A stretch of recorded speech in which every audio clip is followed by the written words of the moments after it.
penjelasan Imam Syafi'i tadi, yang beliau merupakan ulama kaum muslimin, sudah sangat-sangat jelas ya, bahwa yang sunnah berzikir setelah salat 5 waktu adalah dengan suara yang sir. Beliau bawakan ayat. Bahkan kalau anda baca surat Al-A'raf ayat yang terakhir, Al-A'raf ayat terakhir, surat keberapa Al-A'raf saudara? Keberapa? Ketujuh. Ahsan. Al-Fatihah, Al-Baqarah, Ali Imran, An-Nisa, setelah Nisa, Al-Maidah, Al-An'am, Al-A'raf. Surat ketujuh ayat terakhir. Allah berfirman, "Wadhkur rabbaka tadarru'an wa khifatan wa dunal jahri bil minal qawli bil ghudwi wal asal." Berzikirlah engkau kepada Rabbmu tadarru' dengan menghinakan diri. Mami kamu grup-grup na menghinakan diri kalau kau orang tinju. Wa khifah dengan suara yang pelan. Allah tekankan kembali wadunal jahr, bukan dengan jahar. Bil ghudwi wal asal, di pagi hari dan di sore hari.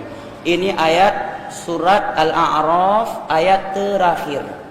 Kemudian tadi Imam Syafi'i berdalil juga dengan surat Al-Isra ayat 11 ayat 110. Adapun hadis yang sering dibawakan adalah hadis Abdullah bin Abbas dan Abdullah bin Zubair, bahwa Nabi mengucapkan la ilaha illallah dengan bisautihil a'la, dengan suara yang keras. Hadis yang kedua yang sering dibawakan adalah hadis Abdullah bin Abbas dalam Sahihul Bukhari, bahwa beliau mengetahui selesainya salatnya Rasulullah sallallahu alaihi wasallam dengan takbir.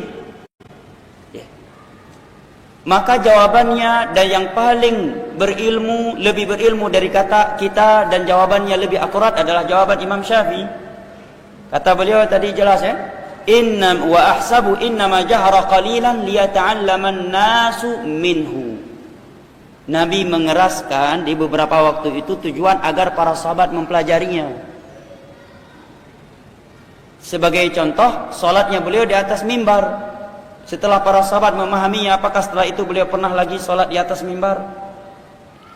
Kedua, kata beliau, yang menguatkan pemahaman ini juga kata Imam Syafi'i tadi, bahwa di sana juga ada riwayat-riwayat selain riwayat Abdullah bin Zubair dan Abdullah bin Abbas yang menyebutkan zikirnya Nabi setelah salat 5 waktu.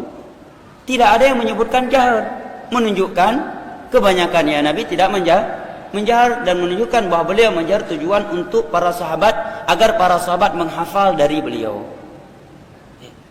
Nah, sekarang untuk dihafal tiplo dong kan hafal man taulah ulangi tak perlu tapi sampai mati kah mungkin. Alhamdulillah kitab-kitab, buku-buku banyak yang menyebutkan panduan zikir setelah salat 5 waktu. Ini yang pertama. Yang kedua yang perlu diketahui, sebagian orang beralasan kalau dengan suara yang keras kita lebih semangat. Ya, lebih semangat. Maka para ulama menjawab, sesungguhnya petunjuknya Nabi dan para sahabat beliau lebih baik buat kita.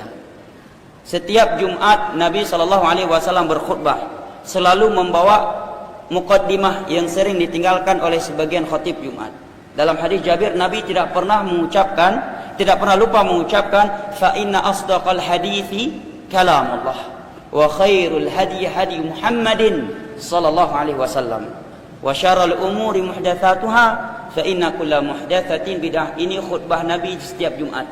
Hadis riwayat Imam Muslim dari Jabir bin Abdullah radhiyallahu anhu. Sejujur-jujur ucapan adalah firman Allah. Sebaik-baik petunjuk adalah petunjuk Muhammad. Dan sejelek-jelek perkara adalah perkara yang baru yang diada-adakan dalam urusan agama, karena setiap perkara baru yang diada-adakan dalam urusan agama adalah bid'ah, dan bid'ah adalah sesat. Berarti orang semua sesat. Saya enggak menyesatkan orang, saya baca hadis Nabi. Yaitu khutbah beliau setiap Jumat. Jadi enggak perlu fobia. Orang yang pertama kali memperingatkan bahaya bid'ah Nabi kita, bukan orang lain. Para sahabat, para tabi'in, kalau kita buka 4 imam mazhab kita, mereka penuh dengan peringatan bahayanya bid'ah. Kalau ingin tujuannya semangat, sesungguhnya Nabi dan para sahabat lebih semangat daripada kita. Ya, apalagi di masa itu ngantuk lebih mudah, apalagi musim dingin kan? Musim dingin di Madinah sampai minus. Ya. Cepat ngantuk kita. Faktor untuk mengeraskan lebih banyak. Tapi kata Imam Syafi'i tidak demikian. Ya. Kedua yang berikutnya yang perlu diketahui, masalah mengeraskan suara dalam berzikir setelah salat 5 waktu ini terbagi menjadi 2. Yang pertama, dia mengeraskan suara dengan suaranya sendiri tanpa dipimpin oleh si imam dengan zikir-zikir yang ada tuntunan dari Nabi. Ini ada pendapat sebagian ulama. Ya, Syekhul Islam di antara mazhab Hambali juga demikian. Tapi syaratnya apa? Bukan dipimpin oleh seseorang. Dia yang ini suara keras dengan suaranya sendiri, ini dengan zikirnya sendiri.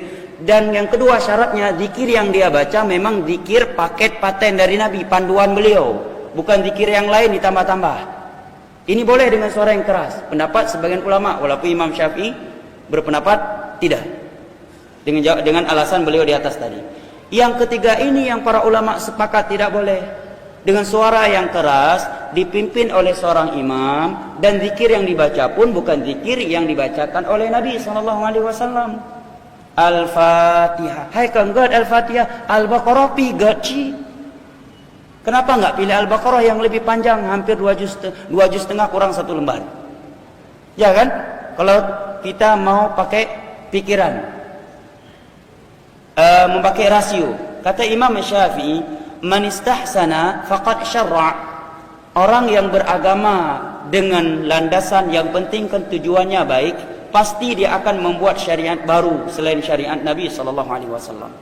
Iya kan? Ada ini berpendapat baik sebelum pakai baju baru salat dulu 2 rakaat. Yang satu lagi punya pendapat kayaknya baik sebelum masuk rumah salat dulu 2 rakaat. Sebelum keluar rumah salat dulu 2 rakaat. Sebelum masuk kamar mandi salat dulu 2 rakaat. Setelah keluar dari kamar mandi salat dulu 2 rakaat. Sebelum pakai mobil baru salat dulu 2 rakaat. Kan baik, enggak ada larangan, enggak ada larangan. Kalau kata para ulama, kalau kaedahnya kita beribadah, silahkan beribadah. Yang penting tujuannya baik, selama tidak ada larangan dalam Al-Quran, hancur agama ini. Contohnya, salat zuhur lebih dari 4 rakaat. Silahkan buka 30 juz Al-Quran, Sahih Bukhari, Sahih Muslim, dan seluruh kitab hadis. Enggak ada bunyi larangan jangan salat zuhur lebih 4 rakaat. Yang ada Nabi enggak pernah salat zuhur lebih dari 4 rakaat. Kalau safar 2 rakaat. Apakah kalau kita mengikuti landasan, silakan buat walaupun belum ada dari masa Nabi, enggak ada contoh dari beliau, selama tujuannya baik dan enggak ada larangan, berarti boleh dong salat zuhur lebih dari 4 rakaat. Kan begitu? Yang tadi mau masuk kamar mandi salat dulu dia 2 rakaat. Ya. Sebelum naik mobil baru salat dulu 2 rakaat, mau naik pohon salat dulu 2 rakaat, sebelum ke kebun salat dulu rakaat dengan tujuan salat mau ke kebun, salat mau masuk rumah, salat selesai mau keluar dari rumah. Ya. Jadi enggak putus-putus syariat ini, kata Imam Syafi'i, man istahsana faqad syarra. Barang siapa yang beribadah dengan alasan yang penting tujuannya baik, pasti dia akan membuat syariat baru selain syariat Nabi SAW. Dan Imam Malik atau sebelumnya sahabat yang mulia Abdullah bin Mas'ud dan Hudzaifah, beliau menyatakan kullu ibadatin lam yata'abbadha ashabu Muhammadin sallallahu alaihi wasallam fala tata'abbaduha fa innal awwalina lam yatruku lil akhirina majala.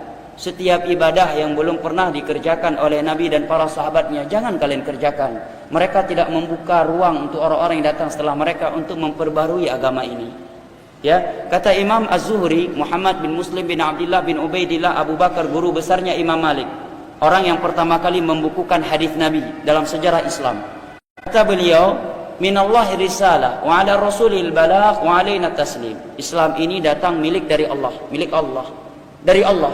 Allah bebankan untuk menyampaikan Islam ini secara sempurna kepada Rasulnya. Wa alaina taslim, adapun kita pasrah mengikutinya. Imam Malik juga menyatakan, ma lam yakun yauma idzin dina falaysa yaumana hadza dina. Sesuatu yang itu bukan bagian dari agama di masa Nabi, maka di masa kita, di masa beliau abad kedua, itu bukan bagian dari agama. Maka tentunya apa yang diterangkan oleh Imam Syafi'i lebih gamblang. Pulang tayang orang Aceh kan ikut mazhab Syafi'i, nyo kajilah mazhab Syafi'i dari kitab yang kitab kuning, kitab Al-Um, jilid 2 cetakan dari Ibnu Hazm halaman 228, alinea kedua. Kitab kuning, kitab Al-Um, karya langsung tulisan tangan Imam Syafi'i rahimahullahu taala. Rupanya madhab Imam Syafi'i tidak jahar, tetapi dengan sir berzikir setelah solat 5 waktu. Berarti menyona masjid yang zikir sir nyangka masjid ikut madhab Syafi'i. Itulah masjid yang mengikuti madhab Syafi'i. Ya. Adapun pendapat ulama Syafi'i ya, itu enggak mesti pendapatnya Imam Syafi'i. Ada pendapat Syafi'i ya, ada pendapat Imam Syafi'i. Contoh misalkan mengeraskan melafaz niat, itu pendapat Syafi'iyah, Abu Abdullah Az-Zubairi, ya, bukan pendapat Imam Syafi'i. Dan diterangkan oleh Imam Nawawi dalam Syarhul Muhadzab bahwa beliau yang pertama kali mencetus lafaz niat dan disalahkan oleh ulama-ulama senior mazhab Syafi'i. Ya, jadi kalau mikataplah kita pamohoi to yang pohon bubut. Ya, demikian juga dalam kitab Bajuri, kitab Yana juga disebutkan seperti masalah kanduri hurmati. Bajuri Yana membahaskan itu tidak boleh. Ya, jadi kalau pertanyaan tadi dari mana dapatnya, ini seperti yang saya sebutkan tadi, itu beberapa alasannya.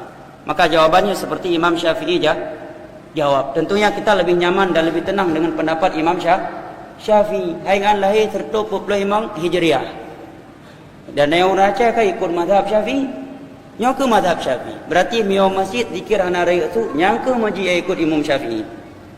Dari kitab Al-Um jilid 2 cetakan Dar Ibnu Hazm halaman 228 alinea kedua. Innama jahara liyata'allama an-nas min. Nabi hanya menjahari beberapa saat saja agar para sahabat menghafal dan mempelajarinya.